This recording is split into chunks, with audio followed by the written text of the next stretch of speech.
कल लोकसभा चुनाव के तीसरे चरण की वोटिंग होगी और इसमें 11 राज्यों के 93 लोकसभा क्षेत्रों में वोट डाले जाएंगे। अभी तक 2 चरणों में 190 सीटों पर मतदान हो चुका है। पहले चरण में 19 अप्रैल को 66.14% वोटिंग हुई और दूसरे चरण में यानी 26 अप्रैल को 66.71% मतदान हुआ। तीसरे चरण के मतदान के बाद 283 सीट पर मतदान की प्रक्रिया पूरी हो जाएगी और इन 3 फेज के रुझान से अगली सरकार का रुख तय हो जाएगा।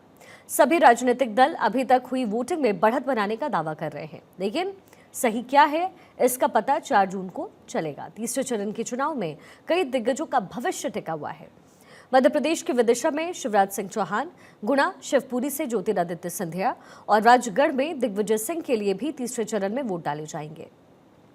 छत्तीसगढ़ की कोरबा और रायपुर जैसी हाई प्रोफाइल सीटों पर भी कल वोटिंग होगी, जहां से सरोज पांडे और बृजमोहन अग्रवाल चुनाव लड़ रहे हैं। उत्तर प्रदेश में मुलायम परिवार के अक्षय यादव, डिंपल यादव, आदित्य यादव के भाग्य का फैसला भी होगा। आगरा में एसपी सिंह बघेल और एटा में राजवीर सिंह की सीटों पर भी मतदान होगा। वहीं महाराष्ट्र में भी वोटिंग होगी, जहां बारामती सीट पर सुनेत्रा पवार और सुप्रिया सूले के बीच कड़ा मुकाबला होना है। गुजरात की सभी 25 सीटों पर भी तीसरे चरण में मतदान होने वाला है। तो ये पूरी जानकारी इस समय और कल देश में 11 राज्यों की कुल 93 सीट पर वोट डाले जाएंगे, जिसमें गुजरात की 25 सीट पर वोट डाले जाएंगे। यहाँ 26 सीट है, लेकिन एक सीट पहले ही बीजेपी की झोली में जा चुकी है। वहीं असम की 4, बिहार की 5, छत्तीसगढ़ 7, गोवा की 2, कर्नाटक की 14, मध्य प्रदेश 9, महाराष्ट्र 11, उत्तर प्रदेश की 10, पश्चिम बंगाल की 4,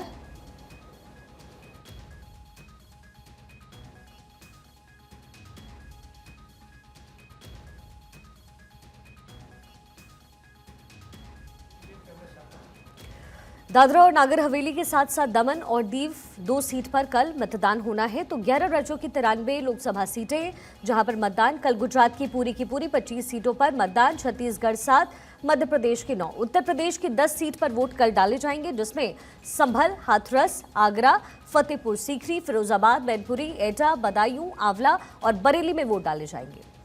इन सीटों पर कई दिग्गजों की साख दांव पर है। बदायूं में बीजेपी ने अपने दिग्गज नेता दुर्विजय सिंह को चुनावी मैदान में उतारा, तो वहीं समाजवादी पार्टी ने शिवपाल यादव के बेटे आदित्य यादव को टिकट दिया है। वहीं एटा में पूर्व सीएम कल्याण सिंह के बेटे राजवीर सिंह की साख दांव पर होगी। बात आंवला लोकसभा सीट की अगर करें तो यहां बीजेपी के धर्मेंद्र कश्यप हैट्रिक लगाने के इरादे से फिर से मैदान में हैं। वहीं नीरज मौर्य को मैदान में उतारकर समाजवादी पार्टी ने मुकाबला कड़ा कर दिया है। उत्तर प्रदेश में 10 सीटों पर वोटिंग होनी है कल, जिसमें संभल, हाथरस, आगरा, फतेहपुर सीकरी, फिरोजाबाद, मैनपुरी, एटा, बदायूं, आंवला और बरेली है। वहीं 2019 लोकसभा चुनाव के परिणाम की अगर बात करें तो तीसरे फेज की सीटों के नतीजे कुछ इस तरीके से थे। बीजेपी को 8 सीट मिली थी, कांग्रेस 0 पर, एसपी और बीएसपी और साथ ही आरएलडी को, जो उस समय साथ में गठबंधन में थी, उन्हें 2 सीट हासिल हुई थी। हमारी पॉलिटिकल एडिटर अदिति नागर हमारे साथ कनेक्ट होने वाली है, साथ ही सर्वेश सिंह पटना से हमारे साथ, कैलाश जायसवाल रायपुर से हमारे साथ बने हुए हैं, अभिषेक शर्मा मुंबई से इस वक्त जुड़े हैं, अखिलेश सोलंकी भोपाल से हमारे साथ कनेक्टेड, अक्षय राय इस समय दिल्ली से हमारे साथ जुड़े हुए हैं। अदिति से कनेक्ट करें, लेकिन उससे पहले सर्वेश आपका रुख करते हुए, बिहार में क्या इस समय तैयारी है चुनाव को लेकर के, और मतदान जो है वो तीसरा फेज और सबसे लंबा फेज जो है आने वाले दिनों से पहले, ये 93 सीटें हैं, वहां पर किस तरह की तैयारी इस समय है? हॉट सीट कौन सी? देखिए शिखा, सबसे बड़ी बात है कि बिहार में 5 सीटों पे चुनाव होने वाले हैं। सीमांचल की इसमें 1 सीट अररिया, जो काफ़ी महत्वपूर्ण है क्योंकि यहाँ मुस्लिम बहुल इलाका है पूरा, और यहाँ पे माना ये जा रहा है कि इस बार आरजेडी ने जिस तरीके से अपनी ताकत झोंकी है और जिस तरीके से यहाँ पे उन्होंने अपने कैंडिडेट शहनवाज आलम को उतारा है, जो कि दिग्गज तस्लीमुद्दीन के परिवार से ताल्लुक़ रखते हैं, तो ऐसी परिस्थिति में माना ये जा रहा है कि यहाँ कड़ा मुकाबला होने वाला है। हालांकि पिछली बार 2019 के चुनाव में यह सीट प्रदीप सिंह ने बीजेपी के कोटे से हासिल की थी और इस बार भी वो मैदान में और डटकर मुकाबला भी कर रहे हैं। इसके अलावा 4 अन्य सीटें, जब खगड़िया की बात कर लें, वहाँ से चिराग पासवान की टिकट पे राजेश वर्मा चुनाव लड़ रहे हैं। झंझारपुर की बात कर लें, रामप्रीत मंडल वहाँ से स्थानीय सांसद है। ये 5 सीट एक तरह से एनडीए के पास ही थी 2019 में, लेकिन इस बार जिस तरीके से तेजस्वी और राहुल गांधी ने जिस तरीके से ये कहा कि 500 रुपये में सिलेंडर देंगे और तमाम जो उन्होंने दावे किए हैं, उसको लेकर एक तरह से माहौल बनाने की कोशिश है। और जो पिछले 2 चरण थे उसमें मतदाताओं को लेकर एक तरह से कहा जाए तो उनका मुकाबला, एक तो प्रत्याशी तो आपस में मुकाबला मुकाबला कर ही रहे हैं, लेकिन मतदाताओं का मुकाबला मौसम से रहा है। लेकिन मौसम खुशगवार हो गया। इस वक्त मैं अररिया में मौजूद हूँ। आप देख रही होंगी कि किस तरीके से ठंडी हवाएं चल रही हैं और यहाँ पे मौसम खुशगवार हो गया है। तो ऐसा माना जा रहा है कल वोटिंग प्रतिशत बढ़ेगा, जो अभी तक बिहार के लिए सबसे चिंता की बात रही थी। तमाम देश में, पूरे देश में सबसे कम वोटिंग प्रतिशत अगर दर्ज किया गया था तो बिहार में दर्ज किया गया था, और उसके पीछे कहीं ना कहीं मौसम बहुत बड़ा कारण था। लेकिन मौसम खुशगवार हो गया है इस पूरे इलाके में और माना यह जा रहा है कि इस बार वोटिंग प्रतिशत बढ़ेगी। तमाम दलों के अपने दावे हैं, चुनावी तैयारियां पूरी कर ली गई हैं। बीएसएफ, सीआरपीएफ की तमाम टुकड़ियों को यहाँ पे मौजूद तैनात कर दिया गया है, क्योंकि बांग्लादेश बॉर्डर से लगा हुआ इलाका ये। तो इस तरीके से तमाम जो एहतियाती कार्रवाइयाँ हैं वो पूरी कर ली गई हैं और इंतजार बस इस बात का है कि कल सुबह कब होती है और कब मतदान की प्रक्रिया शुरू होती है। शिखा। बिल्कुल। अखिलेश सोलंकी भोपाल से कनेक्टेड है हमारे साथ। अखिलेश, इंपॉर्टेंट सीट्स हैं मध्य प्रदेश की और मुख्यमंत्री, पूर्व मुख्यमंत्री, उनकी जो है साख इस समय दांव पर है। हमने देखा विधानसभा चुनाव में उनके इरादे अलग थे, चाहते कुछ और थे शिवराज सिंह चौहान, हासिल कुछ और हुआ। लेकिन इस सीट से जब वो उतर रहे तो वहां पर क्या तैयारी और वहां किस तरह के समीकरण बनते हुए नजर आ रहे हैं? देखिए, अगर 9 सीटें उनका जिक्र करें शिखा, तो 9 सीटों में 19 जिले कवर हो रहे हैं। 1,77,00,000 वोटर और कुल 127 प्रत्याशी चुनावी मैदान में है। जहां से आप विदिशा का जिक्र कर रहे हैं तो विदिशा को माना जा रहा है कि नो कंपटीशन वाला इलाका है और शिवराज जी यहाँ पर एक तरह से जितनी मेहनत उन्होंने की, वॉक ओवर की स्थिति थी, उसके बाद भी मेहनत उन्होंने इसलिए क्योंकि मार्जिन की लड़ाई है। शिवराज सिंह चौहान एक तरह के मैसेज देना चाहते हैं आला कमान को कि उनकी एक तरह से लीडरशिप जिस तरह की थी और किस तरह के नेता हैं। और ऐसा माना जा रहा है कि जो 9 सीटें हैं, सबसे ज़्यादा वोटिंग विदिशा में देखने को मिल सकती है, क्योंकि छिंदवाड़ा में 78% वोटिंग हुई, उसके बाद हमने देखा वोटिंग लगातार कम रही। विदिशा में बम्पर वोटिंग हो सकती है। एक और पूर्व मुख्यमंत्री दिग्विजय सिंह राजगढ़ से किस्मत आजमा रहे हैं और उनका पुराना गढ़ है, लगातार वो सांसद वहां से रहे, लेकिन फिर से लौटकर अपने गृह क्षेत्र में पहुंचे। वो भी टफ फाइट बीजेपी को दे रहे हैं। अगर हम बात करें ज्योतिरादित्य सिंधिया की, पिछली दफे वो चुनाव हार गए थे और इस बार बीजेपी के प्रत्याशी के तौर पर चुनाव लड़ रहे हैं, तो वो भी कोई कोर कसर नहीं छोड़ रहे हैं। उनकी माताजी बीमार हैं दिल्ली में, उसके बाद भी वो 2 दिन प्रचार थमने के बाद आज वापस पहुंच रहे हैं और कल दिन भर वो गुना में रहेंगे। तो 3 बड़े चेहरे यहाँ पर लड़ते नजर आ रहे हैं। इसके अलावा अगर मैं 9 सीटों के समीकरण की बात करूं तो 5 सीटें ऐसी हैं, बैतूल, सागर, भोपाल, राजधानी में भी कल वोट है, और विदिशा, 5 सीटें ऐसी हैं जहां पर बीजेपी के लिए बहुत मुश्किल नहीं है। एक तरह से बीजेपी की स्थिति बहुत स्ट्रांग है। लेकिन 4 सीटें हैं, भिंड, मुरैना, ग्वालियर और राजगढ़, यहां पर अच्छी फाइट बताई जा रही है। और खासतौर से जो चुनाव आयोग के लिए भी टेंशन का इलाका है वो भिंड, मुरैना, ग्वालियर का, क्योंकि यहाँ टकराव बहुत होते हैं। तो वेबकास्टिंग की व्यवस्था की गई है। 70% पोलिंग बूथ पर वेबकास्टिंग हो रही है। सुरक्षा के माकूल बंदोबस्त किए गए हैं और ऐसा माना जा रहा है कि भिंड, मुरैना, ग्वालियर में बहुत करीबी फाइट देखने को मिल सकती है। तो बड़ा रोचक इलेक्शन है और जब 1.25 करोड़ वोटर निकल रहे हैं तो कोशिश ये है कि वोटर ज्यादा से ज्यादा घर से निकले। और पहले 2 चरण में, शिखा अंतिम बात, पहले 2 चरण में जिस तरह से हमने देखा शादियों का सीजन था मध्य प्रदेश में, अब वो नहीं है। तो उम्मीद ये की जा रही है कि तीसरे चरण में वोटिंग ज्यादा हो सकती है। जी अदिति भी हमारे साथ इस समय जुड़ गई हैं, उनका रुख करें, लेकिन उससे पहले कैलाश जायसवाल रायपुर से हमारे साथ जुड़े हुए हैं। कैलाश, 2 बड़ी हॉट सीट है रायपुर की और ऐसे में छत्तीसगढ़ की, माफ कीजिएगा, ऐसे में वहां पर क्या समीकरण आपको दिख रहा है? और अदिति, फिर मैं आपके पास आती हूँ। जी बिल्कुल, बता देना चाहता हूं कि 7 तारीख 7 बजे और 7 सीट पर कल मतदान होना है और इस मतदान को लेकर तैयारियां लगभग पूरी हो गई है। सबसे बड़ा सीट जो है अभी रायपुर है और कोरबा है। इसके अलावा दुर्ग है, दुर्ग के साथ साथ जांजगीर चांपा, जांजगीर चांपा के बाद ये आपका सरगुजा, ऐसा करके ये 7 सीटें हैं। 7 सीटों में दिलचस्प मुकाबला है। दोनों पार्टियां जबरदस्त मेहनत की है। अब जो है वो मतदाताओं की बारी है और मतदाता कल सुबह 7 बजे से ही मतदान जो है वो देना शुरू कर देंगे। सीआरपीएफ की टीम की भी तैयारी लगभग पूरी कर ली गई है। यहाँ पर 168 जो प्रत्याशी है वो मैदान में है और इन 168 प्रत्याशियों का जो भाग्य का किस्मत है वो कल जो है वो आना शुरू हो जाएगा और यहाँ जो है वो तैयारी लगभग पूरी कर ली गई है। अदिति मेरे साथ इस वक्त कनेक्टेड है। अदिति, अब अगर ओवरऑल देखें 93 लोकसभा सीटें जिस पर कल मतदान होना है अदिति, लेकिन वोटिंग परसेंटेज के लिहाज से जो है वो पॉलिटिकल पार्टी की किस्मत तय होने वाली है। वोटिंग परसेंटेज हमने देखा लगभग 65-66% के आसपास दोनों फेज में रहे हैं। अब जब ये तीसरा फेज होगा और हम मिडवे पहुंच जाएंगे तो पॉलिटिकल पार्टीज जो है उनकी किस्मत यहाँ पर कहीं ना कहीं डिसाइसिव मोड लेना शुरू कर देगी। बिल्कुल यही वजह है कि बिल्कुल यही वजह है कि शिखा पॉलिटिकल पार्टीज के लिए पिछला जो आपने देखा होगा जो 10 दिन निकले हैं उसमें चुनाव प्रचार का तरीका बदला, बयानबाजी बदली है, मुद्दे बदले हैं। क्योंकि अक्सर क्या होता है कि हम बात करते हैं उन मुद्दों की जो जमीन पर, जिसमें शिक्षा, स्वास्थ्य, तमाम बातें, लेकिन जैसे ही रैलियों में ये मुद्दे गौण हो जाते हैं, रैलियों में जाते जाते मुद्दे तमाम बदल जाते हैं। और इस बार आप देखें कि इस बार का जो पैटर्न है वो अलग है। कैसे, पहली बात समझ लेते हैं। पहला जो आपने सवाल किया उसका जवाब ये है कि ये तीसरे चरण के चुनाव में चाहे वोटिंग परसेंटेज कैसा होता है या उसके बाद का जो माहौल कैसा होता है कि तमाम जो वोटरों की तरफ से निकल कर आता है, ये बहुत डिसाइसिव होने वाला है कि इस चुनाव के नतीजे किस दिशा में जाता है। आपने पहले फेज में देखा और दूसरे फेज में केवल और केवल हमने बात वोटिंग परसेंटेज की खास तौर पे दूसरे फेज तक तो उस स्थिति ये आ गई थी कि हमने मुद्दों की बात करना बंद कर दिया था। हम आप और शिखर शायद आप और मैंने भी जब डिस्कशन किया तो हमने यही बातें शुरू की थी, यही बातें चर्चा कर रहे थे कि वोटिंग परसेंटेज क्या बताता है, वोटिंग परसेंटेज क्यों नहीं हो रहा, और इलेक्शन कमीशन ने भी किस तरीके से अपना 3rd गियर 4th गियर बदला था कि वोटिंग परसेंटेज बढ़े।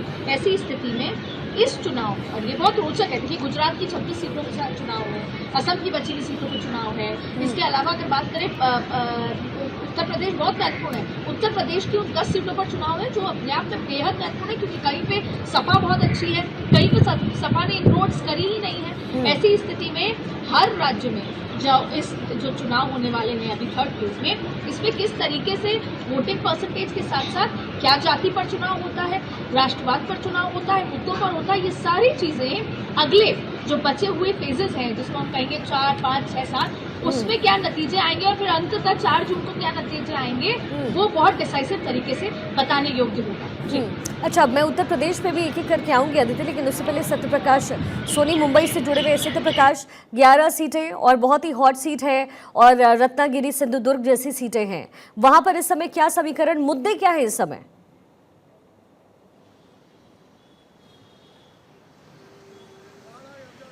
बिल्कुल, देखिए महाराष्ट्र की 11 लोकसभा सीटों के लिए कल मतदान होने वाले हैं। सभी तैयारियां पूरी कर ली गई है, लेकिन जिस तरह से लगातार प्रधानमंत्री नरेंद्र मोदी और देश के गृह मंत्री अमित शाह और योगी आदित्यनाथ ने प्रचार प्रसार किया है, ऐसे में भारतीय जनता पार्टी का जो है जरूर कहीं न कहीं बढ़त देखा जा रहा है। खास बात यह है कि जो मतदान का परसेंटेज है वो बढ़ा है, और जब भी मतदान का परसेंटेज बढ़ा है तब भी देखा गया है कि कहीं न कहीं भारतीय जनता पार्टी को वोट परसेंटेज बढ़े हैं। अब अगर बात करें कि 11 सीटों में सबसे प्रमुख जो सीटें हैं, बारामती की है, कोल्हापुर की है, सिंदूर की है, रत्नागिरी की है, सतारा की है और सांगली की है।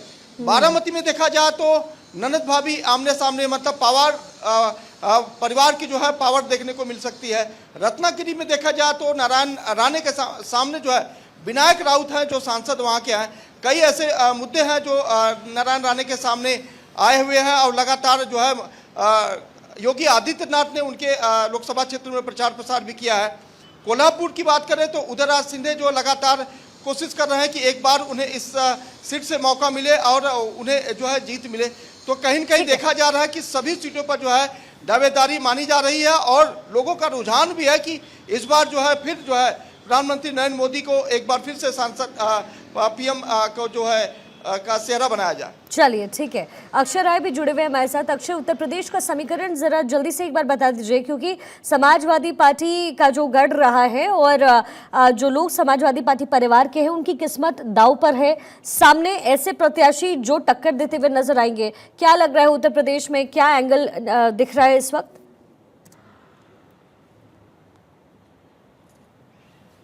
शिखा, देखिए 10 सीटों पर मतदान होना है कल और 10 सीटें काफ़ी महत्वपूर्ण हो जाती हैं। यादव बेल्ट में कह सकते हैं कि ये मतदान प्रक्रिया संपन्न होगी और 3 यादव परिवार के जो बड़े सदस्य हैं वो इसमें किस्मत आजमा रहे हैं। अक्षय यादव रामगोपाल यादव के बेटे हैं, उनकी किस्मत दांव पर है। फिरोजाबाद से वो चुनाव लड़ रहे हैं और उनके सामने विश्वदीप सिंह हैं, बीजेपी से उम्मीदवार बनाए गए हैं। वो सीट पिछली बार बीजेपी ने जीती थी। दूसरी सीट जो महत्वपूर्ण हो जाती है बदायूं की, शिवपाल सिंह यादव के बेटे आदित्य यादव इस बार चुनावी मैदान में हैं। वो भी सीट पिछली बार बीजेपी ने जीत हासिल की थी, लेकिन इस बार टिकट बदल दिया गया है और टिकट दिया गया है दुर्जीत सिंह शाक्य को।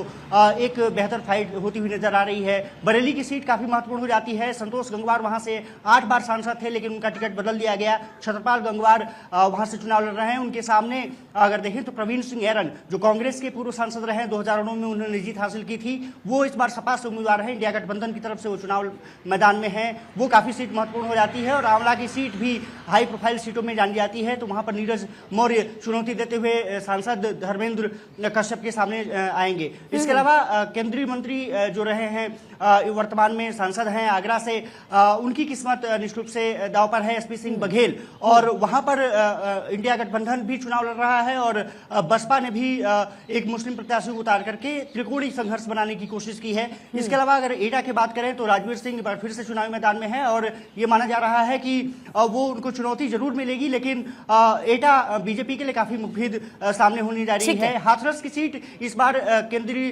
माफ कीजिएगा राज्य मंत्री वाल्मीकि हैं, अनूप वाल्मीकि, उनको चुनावी मैदान में बीजेपी ने उतारा है और वहां की सीट भी काफी महत्वपूर्ण होने जा रही है। फतेहपुर सीकरी से वर्तमान में राजकुमार चहर सांसद हैं, उनके सामने फौजी सिकरवार को चुनावी मैदान में उतार करके इंडिया गठबंधन ने एक चुनौती देने की कोशिश की है। तो ये कहा जा रहा है कि फतेहपुर सीकरी हो, फिरोजाबाद हो, आगरा हो, बदायूं हो, बरेली हो, आंवला हो या एटा, हाथरस और संभल की पिछली भी सीट जो थी वो सपा ने जीत हासिल की थी। और खास बात ये रही है कि उनके बेटे इस बार चुनावी मैदान में, यानी कि तमाम वीआईपी सीट्स हैं। अक्षय, ठीक है, आप बने रहिएगा हमारे साथ। अदिति हमारे साथ जुड़ी हुई है। अदिति, देखिए, अक्षय ने बड़े डिटेल में जो है पूरे 10 कॉन्स्टिट्यूंसीज के समीकरण को समझा दिया, लेकिन when it comes to Uttar Pradesh तो ऐसा लगता है कि भाजपा ने अगर कुछ हासिल किया है तो उत्तर प्रदेश से राम मंदिर बनवाकर हासिल किया है, या उसमें अपना योगदान कह सकते हैं देकर हासिल किया, और इस मुद्दे को राजनीतिक तौर पर भुनाया भी गया है। उत्तर प्रदेश की जो सीटें बच गई थी भाजपा से, क्या लगता है राम मंदिर उद्घाटन के बाद ये समीकरण बदल जाएंगे?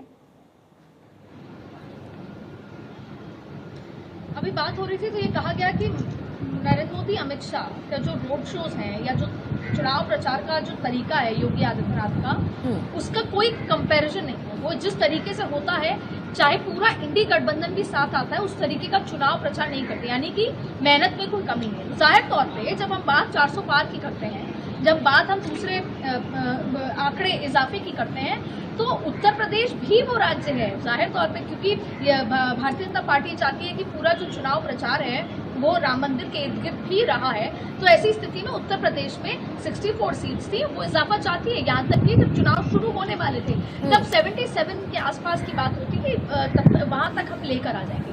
अब सवाल ये उठता है, देखिए क्या हो रहा है। इंडी गठबंधन चाहती है कि जाति पर चुनाव हो। अब आपने मैनपुरी का जिक्र किया, इस बार जो 10 सीटें हैं जो बेहद महत्वपूर्ण है, उसमें मैनपुरी में सारा का सारा खेल, एक तो ये बात है कि सपा का गढ़ है, पर क्यों है सपा का गढ़? सपा का गढ़ इसलिए है कि मोदी वेव में भी 2019 में मुलायम सिंह यादव ने चुनाव जीता। वजह क्या थी? जाति पे चुनाव लड़ा। वहां पर यादव 4.5 लाख है, वहां पर 3.5 लाख दूसरे तरीके के वोट हैं, 1.5 लाख जो हैं वहां पर शाक्य वोट है 3.5 लाख, इसके अलावा 1.5 लाख ब्राह्मण वोट हैं। तो भारतीय जनता पार्टी बैंक कर रही है उस हिसाब से। वहीं भारतीय जनता पार्टी ने जयवीर सिंह को ऐसे उतारा है कि वो सपा में भी रह चुके हैं, बसपा में भी रह चुके हैं, वो उत्तर प्रदेश की राजनीति को समझते हैं बेहतर टक्कर में लेने के लिए और वोट डिवाइड करने के लिए। तो उत्तर प्रदेश और बिहार, अब आगे आपको सारे फेज में यही दिखेगा, उत्तर प्रदेश बिहार हर फेज में आपको आएगा, और जिन सीटों पर चुनाव है उस पर लड़ाई है। भारतीय जनता पार्टी सीट इजाफा करना चाहती है, बिहार में सीट को रिटेन करना चाहती है, तो वहीं इंडी गठबंधन उस सीट को कम करना चाहता है।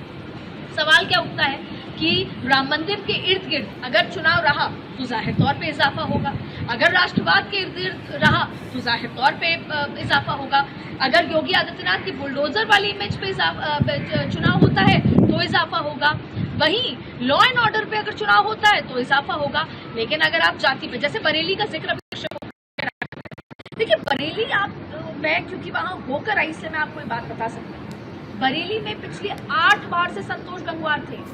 और शिखा, अगर आप अभी ऑफिस में हैं, ऑफिस से निकलेंगी, आप सीधे हाईवे लेंगी तो आपको वो बरेली नैनीताल वाला जो हाईवे है वो जबरदस्त है जी, उसको हाईवे नंबर 530 कहा जाता है। लेकिन वहीं आप बरेली से आगे निकलेंगी गाँव में, मैं उस गाँव का नाम भूल रही हूँ जहाँ मैं गई थी, तो वहां आपको दिखेंगे कि रियल इंडिया की पिक्चर क्या है। वहां पर सड़कें नहीं है, वहाँ बेसिक सुविधाएं नहीं है। वहाँ लोगों की प्रॉब्लम ये है कि संतोष गंगवार ने सड़कें नहीं बनाई, सुनना बंद कर दिया था, और इसी वजह से भारतीय जनता पार्टी ने 8 बार के सांसद की टिकट काटी। वहां पर दूसरे गंगवार चुनाव लड़ रहे हैं, तो वहां पर हावी हो रहा है लोकल इश्यूज। सड़कों की इश्यूज वहाँ पर हावी हो रहे हैं, शिक्षा हावी हो रही है, तमाम ऐसी चीजें जो वहाँ पर लोकल नेता ने नहीं की। तो ऐसी स्थिति में ये बहुत महत्वपूर्ण है, जैसा आपने शुरुआत में कहा था कि जो पहला फेज है, ये जो तीसरा फेज है, यहाँ पर वोटिंग किस पर होती है, राम मंदिर पे होती है, राष्ट्रवाद पे होती है, या लोकल मुद्दों पे होती है, जातिवाद पे होती है। उस लिहाज से ये तय होगा कि इस में वोटिंग परसेंटेज क्या रहा और जो 4 जून के नतीजे हैं वो किस दिशा में जाकर आपको बिल्कुल। नजर आने वाले हैं। तो ये बहुत महत्वपूर्ण है तीसरा फेज, ये आपको एक तस्वीर देने वाला है। बिल्कुल। सर्वेश, अब जरा आप डिटेल में बताइएगा कि अब जो बिहार का समीकरण कैसा रहा, किन सीटों पर चुनाव है ये तो पता है, लेकिन बीजेपी और जेडीयू चुनौती इस समय उनके लिए ये है कि जो उनकी सीटें हैं पूरी की पूरी वो बचा सके। लेकिन जैसे कि हमने देखा, नीतीश कुमार का गठबंधन टूटा, पहले एनडीए से वो अलग हो गए, उसके बाद वापस वो एनडीए में शामिल हो गए। क्या लगता है, क्या खास तौर पे नीतीश कुमार को वहां पर इसका नुकसान उठाना पड़ेगा? दूसरी बात ये कि सीमांचल जो है, जहां आप बात कर रहे थे अररिया की, वो मुस्लिम बाहुल प्रदेश है, वहां पर अक्सर हमने देखा है कि सीमांचल में जिस तरह की वोटिंग होती है वो पूरे प्रदेश की तस्वीर को बयां करता है। तो इस समय अररिया का समीकरण क्या है? देखिए, मैंने बताया ना कि अररिया में जो समीकरण है वो सीधे तौर पे शहनवाज आलम, जो कि आरजेडी कैंडिडेट हैं, वो एआईएमआईएम से पहले विधायक थे जोकीहाट से, और उन्होंने ओवैसी की पार्टी छोड़कर आरजेडी ज्वाइन किया, और उनको उसका फल ये मिला कि उनको लोकसभा में आरजेडी ने अपना उम्मीदवार बना दिया है। शहनवाज आलम जोकीहाट से आते हैं। जोकीहाट जो इलाका है वो जोकीहाट अररिया लोकसभा क्षेत्र का एक बड़ा विधानसभा है, और उस इलाके में मुस्लिम लोगों की संख्या बहुत आयत है। तो माना यही जा रहा है कि जोकीहाट में भले ही वो लीड ले ले, लेकिन बाकी जो माफ कीजिएगा 5 अन्य जो विधानसभा क्षेत्र है, नरपतगंज की बात कर लें या अन्य जो बाकी जो विधानसभा क्षेत्र हैं, वहाँ पे कहीं ना कहीं प्रदीप सिंह को एज मिला हुआ है, क्योंकि जिस तरीके से यहाँ स्थानीय मुद्दे हैं और प्रदीप सिंह ने 5 साल में जो काम किया, इस इलाके में जिस तरीके से विकास की गति को रफ्तार नरेंद्र मोदी की सरकार ने दी है, उसकी वजह से इस इलाके में पूरे तौर पर देखा जाए तो हर तरफ भगवा दिख रहा है। और लगातार यहाँ पे लोग यही कह रहे हैं कि जिसने किया है वही करेगा, भरोसा हमको मोदी पर है, भरोसा हमको स्थानीय सांसद पे है। अररिया की बात आप कर रही थी, एक और बात मैं आपसे करना चाहूंगा। मधेपुरा का भी चुनाव है। कहा जाता है कि रोम पोप का, मधेपुरा गोप मतलब यादवों का। 3,30,000 यादव वोटर्स हैं वहां पे, सबसे ज्यादा। और उस सीट पर, मधेपुरा की सीट पर लालू प्रसाद यादव और कांग्रेस को उम्मीदवार नहीं मिल रहा था। पप्पू यादव को लाख मिन्नतें की गई कि आप मधेपुरा से चुनाव लड़ लीजिए, पप्पू यादव नहीं माने, पूर्णिया से निर्दलीय चुनाव लड़े। अंत में जाकर वो उस सीट पर चंद्रदीप यादव, जो कि एक पूर्व एमपी के बेटे हैं, उनको वहां से आरजेडी ने टिकट दी और वहां से अपना उम्मीदवार बनाया है। दिनेश चंद्र यादव वहां से चुनाव लड़ रहे हैं। लेकिन अब आप सोच लीजिए कि यादवों का इतना बड़ा वोट बैंक वहां पे, इतने बड़े तादाद में वहां यादव हैं, और खुद को लालू यादव शिरोमणि मानते हैं, लेकिन उनको वहां ना उम्मीदवार मिल रहा था, ना यादवों का उनको वोट मिल रहा है, क्योंकि लगातार वहां से दिनेश चंद्र यादव कई बार से जीतते आ रहे हैं। तो ऐसी परिस्थिति में माना यही जा रहा है कि मुस्लिम और यादव का जो समीकरण था आरजेडी के साथ, वो कहीं ना कहीं बिखरा है, और उसका फायदा सीधे तौर पर एनडीए को हो रहा है। तो नरेंद्र मोदी और फायदा हो सकता है तो बस इसी का हो सकता है। ये जो बिगड़ते हुए समीकरण है आरजेडी के लिए, वो कहीं ना कहीं जेडीयू और बीजेपी को फायदा पहुंचा सकता है।